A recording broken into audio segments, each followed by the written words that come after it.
हमने क्या करना है, यहाँ पर धीरे धीरे रेती लगाना है इस तरह से। ये देखिए, इसमें बीच में भी आपने इस तरह से रेती लगाना है, इस तरह से घिसेंगे। ये वाले दोनों स्क्रू खोलना है, इस होल में डालना है इस तरह से। अब देखिए हमने इस तरह से ऊपर नीचे करना है। तो चाहे आपकी मशीन ऊपर से धागा काट रही हो, चाहे नीचे से धागा काट रही हो, तो इसको घर बैठे कैसे सही करें, तो इसके लिए मैंने आपको बहुत ही कमाल की ट्रिक बताई है, तो वीडियो को एंड तक जरूर देखें। तो इसके लिए सबसे पहले हमने शटल खोलना है। दोस्तों, अगर आपको वीडियो अच्छा लगे तो वीडियो को लाइक एंड शेयर भी कर देना। अगर आप हमारे चैनल पर पहली बार आए हैं तो सब्सक्राइब भी कर लेना। हमने इस तरह से शटल को बाहर निकाल देना है।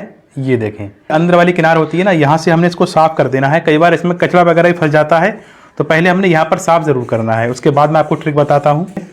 ये देखें दोस्तों, कपड़ा कितना काला हो गया है। आपने यहाँ पर ऑयलिंग कर लेनी है, जैसा कि आप जानते ही हैं। अब देखिए आपने क्या करना होगा, फिर उसके बाद मैं आपको यहाँ पर दिखाना चाहूँगा। तो यहाँ पर क्या होता है, कई बार मशीन चलते चलते यहाँ पर कुछ निशान वगैरह पड़ जाते हैं, और ये पुराना होने की वजह से। तो हमने क्या करना है, यहाँ पर धीरे धीरे रेती लगाना है इस तरह से। ये देखें, आप चाहें तो इस तरह से रख कर भी घिस सकते हैं इसको इस तरह से। ये देखें, उसके बाद आपने इस तरह से घुमाना है, और ये जो नोक है ना, इस नोक को घिसेंगे। तो ये नोक कई बार यहाँ से मोटी हो जाती है और ये इसकी नोक कम हो जाती है, तो इस वजह से भी मशीन धागा काटती है। तो हमने क्या करना है, इस तरह से तिरछे में इस तरह से घिसना है पहले, तो उसके बाद हमने इधर से घिसना है।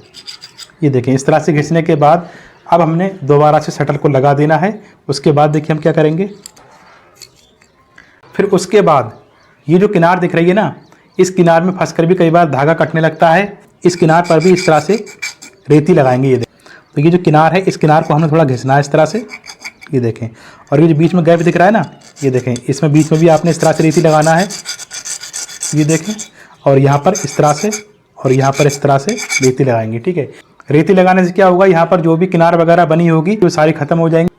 उसके बाद अब देखिए आपने क्या करना है, जो ये वाली साइड है ना, यहाँ पर हमने यहाँ भी रेती लगाना है इस तरह से। ये देखें,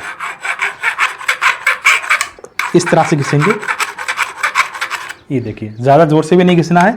ये छोटी छोटी बातें होती हैं पर सबको नहीं पता होती हैं। फिर उसके बाद आपने यहाँ पर एक चीज़ और चेक कर लेना है। जैसा कि आप देख पा रहे हैं, ये जो पत्ती होती है इसको हम छीका पत्ती बोलते हैं। अंदर से आप देख सकते हैं यहाँ पर छोटे छोटे 2 स्क्रू दिए गए होते हैं। इन्हीं स्क्रू पर ये छीका पत्ती रुकी होती है। ये देखें, जो ये वाली किनार है, तो ये किनार कई बार टूट जाती है और इस वजह से आपकी मशीन धागा काटती है। तो आपने देखना है, अगर ये किनार टूटी हुई है तो आपने ये छोटे वाले स्क्रू खोल देने हैं। यहाँ पर छोटा पेचकस लगेगा, न्यू छीका पत्ती लगा देना है, तो आपकी मशीन धागा नहीं काटेगी। फिर उसके बाद हम शटल को दोबारा से लगा देते हैं। तो आपने क्या करना है, निडल को बिल्कुल ऊपर कर देना है इस तरह से। ये देखिए, निडल ऊपर जा चुकी है बिल्कुल।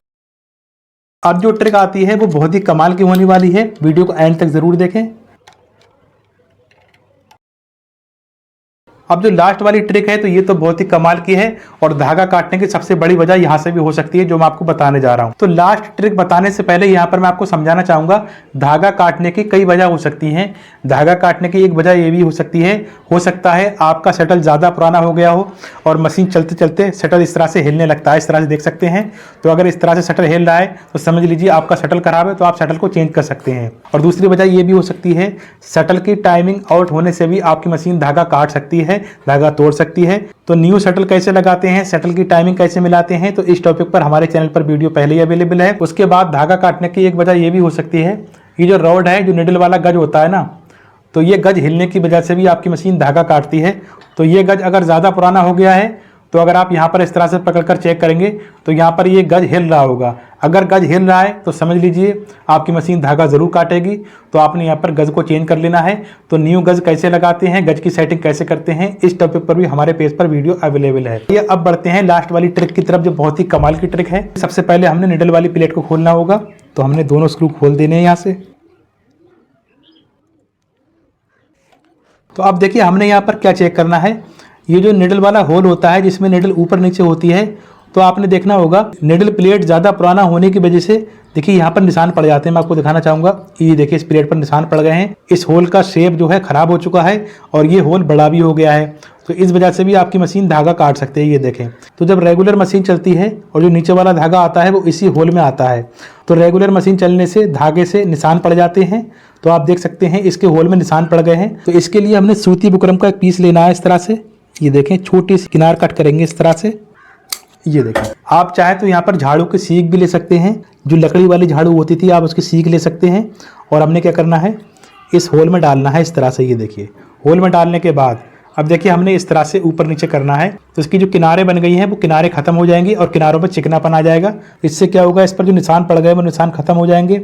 उसके बाद आपने यहाँ पर ये भी ध्यान देना है, अगर आपकी प्लेट का होल ज़्यादा बड़ा हो गया है ना, तो आपने इस प्लेट को चेंज कर देना है, नहीं तो आपकी मशीन बार बार धागा तोड़ेगी, मशीन कपड़ा भी इकट्ठा करेगी और लच्छा भी देगी। उसके बाद हमने निडल प्लेट को लगा देना है इस तरह से। तो दोस्तों ये सारी सेटिंग करने के बाद जब आप मशीन चलाएंगे तो आपकी मशीन बिल्कुल भी धागा नहीं तोड़ेगी और बिल्कुल सही चलेगी।